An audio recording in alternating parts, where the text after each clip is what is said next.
Thank you very much, fellow Kenyans. I'm Babu Owino, Member of Parliament for Embakasi East constituency.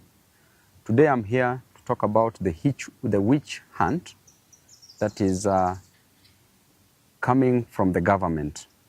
The government of the day, the state has realized that our popularity has really grown and that they want to manage, they want to dwarf this popularity.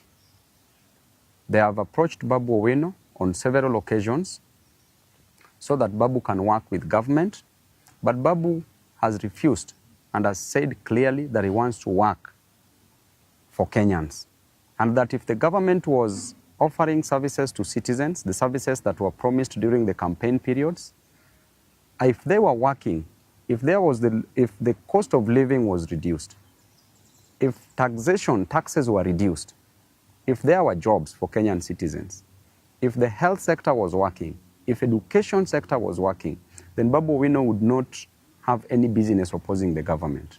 But why do we oppose the government? Why do we keep checks and balances on the government? It's because the government has not shown any effort to solve these issues of concern that I am raising.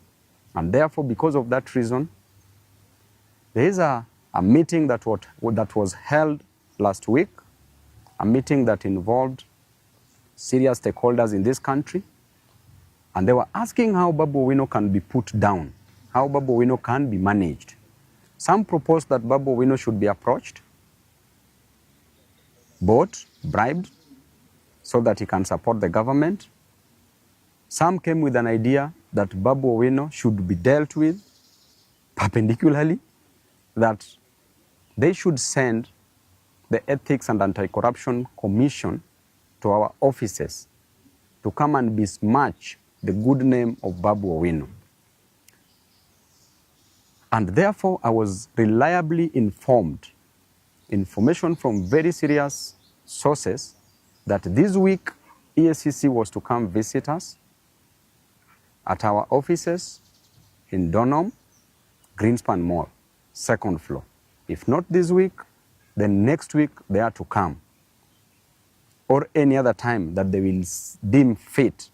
And the intention is very clear, that we need to put Babu down. We need to tell the public that there are corruption allegations in Embakasi East office. And I want to tell you clearly that the Auditor General produced a report for all the constituencies, the 290 constituencies in this country. And the lady, you know how she works, she can't be bribed. If the government cannot bribe her, then Babu Owino automatically cannot bribe this lady, and she's been doing a great job. And the report was clear, and I want to read to Kenyans this report from the Auditor General. I want to go to the conclusion because this is a public document. Report on lawfulness and effectiveness in use of public resources. Conclusion. As required by Article 229, Sub-Article 6 of the Constitution, based on the audit procedures performed, except for the matter described in the basis for conclusion on lawfulness and effectiveness in use of public resources section of my report, I confirm that nothing else has come to my attention to cause me, the Auditor General, to believe that public resources have not been applied lawfully and in an effective way. If this report came from the Auditor General and it is a public document, then why does the government want to use EACC to come and intimidate Babu Owino? I want to tell the EACC that you are an independent body. Do not get involved in this politics. And by the way, the office is very open. Anytime you want to know about any project in Embakasi's constituency, we have done all the projects that we advertised in Embakasi's constituency. And there is a clear procedure on how the tenders are awarded in any public office. All the procedures as confirmed by the funds manager, as confirmed that all the procedures were followed. There is no any conflict of interest. None of my companies has been awarded any job in Embakasi's constituency. None of my friends' companies has been awarded in Embakasi East constituency because there's a laid down procedure on procurement process. And in the procurement process, in that committee, there's a person that comes from the public works. Public works is an appendage of the national government. There's a person that comes, there's a procurement officer that comes from Nyayo House under the Ministry of Interior, that is Office of the President, directly. Who determines who is to be given what? And in this country, if you are in opposition, there's nothing you can influence, even if you wanted to influence. And therefore, if the government wants to come for me, I want to tell you that you've come for me severally. This is not any news to me. I have faced so many things within the court corridors. And now you have decided that you want to come just with an intention to soil, to pollute the otherwise good name of the best member of parliament in this country. Why would members of Embakasi East constituency vote to rank me as the best member of parliament in this country if there were fraud cases? I want to remind you that my mother did not give birth to a thief.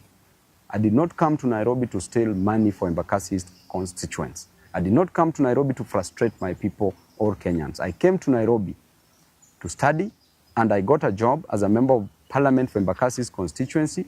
And therefore, my work in Nairobi is to work for my people. My work in Nairobi is to ensure that my people goes to school. Our children goes to school.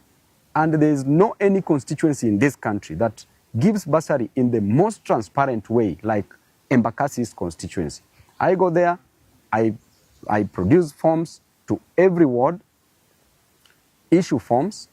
This other one, 2024-2025, we had 25,000 applicants. I went back with checks, issued checks to some of the constituents. The ones who are remaining, I promised that I will not go back to issue forms until I go back with the checks. That tells you clearly, I got there at 8 a.m. in the morning during the issuance of bursary checks. I do them personally, on the pitch, on the field. So there is nothing. So EACC, we know the officers that are being used, both at the national level and at the county level. You need to start investigating the county of Nairobi where money is stolen on a single second, single minute, single day, single month. Money is stolen, money is lost from the county. Do not come to disturb people in Embakasi East constituency. And if you want to come, go and check all the projects. Look at the Donholm Secondary School. Perfectly done. Look at Tasia that you want to stop now that you don't want us to build. Tasia Primary School. It has not even been awarded. The tender was just put up the other day, was advertised the other day. It has not been awarded. And now we are being informed that you want to stop the construction of that school. Why would you do that? Why are you an enemy of progress as a government? We were elected to work, and I was elected by my people to work, and I have an independent mind to work. I will not suspend my brains to support any other person, no matter how much you coerce me. It doesn't matter.